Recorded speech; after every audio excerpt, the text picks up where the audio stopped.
মমতা ব্যানার্জি জগন্নাথ মন্দির তৈরি করলেন দীঘাতে, ওই যে একটা মসজিদ তৈরি করে কি অপরাধ হয়ে যাবে? সরকারই তো রাস্তা দেখিয়েছে। তো সেই জন্য এসব চলবে, ইলেকশন আসছে, আরও অনেক ড্রামা আসবে না। যদি নতুন দল করতে পারে, করে দেখাক যে ওর নিজস্ব একটা ভিত আছে, ওনাদের খাবে পড়বে, ওনাদের চোখ দেখাবে, এটা তো বেশি দিন চলতে পারে না।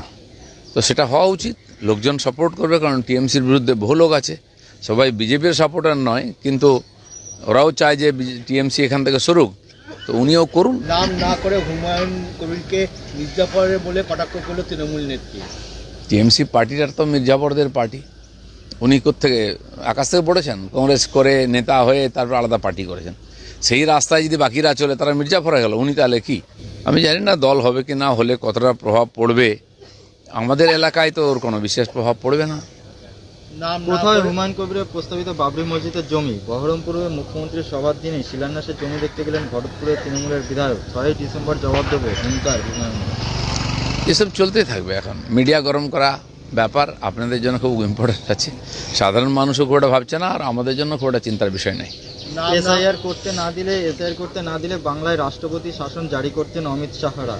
মুর্শিদাবাদের সভা থেকে সরাসরি এই অভিযোগে মুখ্যমন্ত্রী মমতা বন্দ্যোপাধ্যায়। নাম না করে শামশেরগঞ্জের জাতি হিংসার পিছনে বিজেপির চক্রান্তের অভিযোগে সরব মুখ্যমন্ত্রী।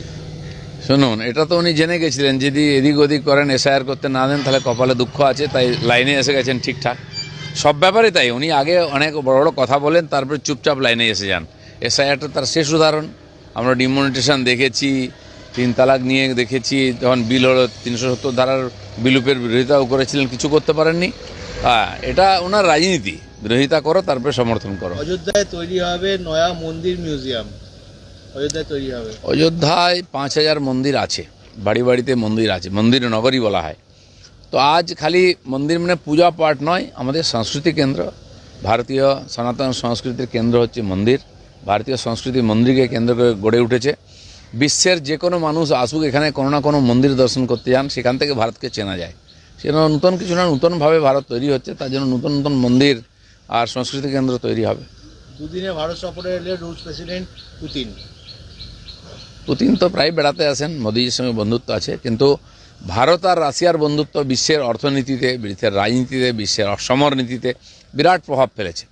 তাদের সংকটের সময় আমরা সঙ্গে ছিলাম। আজ ভারত নতুন করে গড়ে উঠছে, তাতে রাশিয়ার সহযোগিতা আছে। আগে মুখে ভারত রুশের বন্ধুত্ব হতো, কিন্তু কোনো সহযোগিতা পেতাম না, বরঞ্চ তখন আমাদেরকে লুটতো রাশিয়া। আজ ভারতের উন্নয়নে তারা সহযোগী হয়েছে। তো আমার মনে হয় এটা দুটো দেশের পক্ষে ভালো। এরপরে হয়তো চীন ওই রাস্তাতেই আসবে। এসআইআর এর কাজ নিয়ে বিরোধী সতর্ক করলো কমিশন। 11 তারিখে যদি গরমিল ধরা পড়ে তাহলে এফআইআর হবে। অনেক বিএলও অলরেডি গরমিল করেছেন। অনেক মৃত ভোটারের নামে ফর্ম ফিল আপ করে জমা পড়ছে, তার বাড়ির লোক জানে না। অনেক বাড়িতে নতুন ভোটারের ঠিকানা দিয়ে ফর্ম ফিল আপ হয়ে যাচ্ছে, সে বাড়ির লোক জানে না। এরকম বহু নামকে জিয়ে রাখা হয়েছে যারা বেআইনি। কেউ ঠাকুরদার নাম দিয়ে দিচ্ছে, কেউ পাড়ার লোকের নামকে নিজের বাপ বলে ঠাকুরদা বলে দেখিয়ে দিয়ে দিচ্ছে। 10% ভোটার এইভাবে ছাঁটাই হয়ে যাবে যদি ভেরিফিকেশন ঠিকঠাক হয়, এবং অবশ্যই করা উচিত। আর যারা এগুলো করছে তাদেরকে সাজা দেওয়া উচিত। 6 ডিসেম্বরকে নিয়ে পথে নামছে সব রাজনৈতিক দল, বিজেপিও নামছে, তৃণমূল, কংগ্রেস, সিপিএম সবাই নামছে। দেখুন, 6 ডিসেম্বর তো ইতিহাস, রাম মন্দির হয়ে গেছে ওখানে, কিন্তু প্রায় 450 বছরের যে লড়াই সংগ্রাম, বিদেশি আর যে কলঙ্ক চিহ্নকে উন্মোচন করার জন্য, সেই দিনটা তার জন্য নতুন স্বাধীনতা দিবস হিসেবে পালন হয়, শৌর্য দিবস হিসেবে পালন হয়। কিন্তু যারা বাবরি মসজিদ শোকসভা করছেন, কোনো লাভ হবে না, এত বছর করে কিছু করতে পারেন।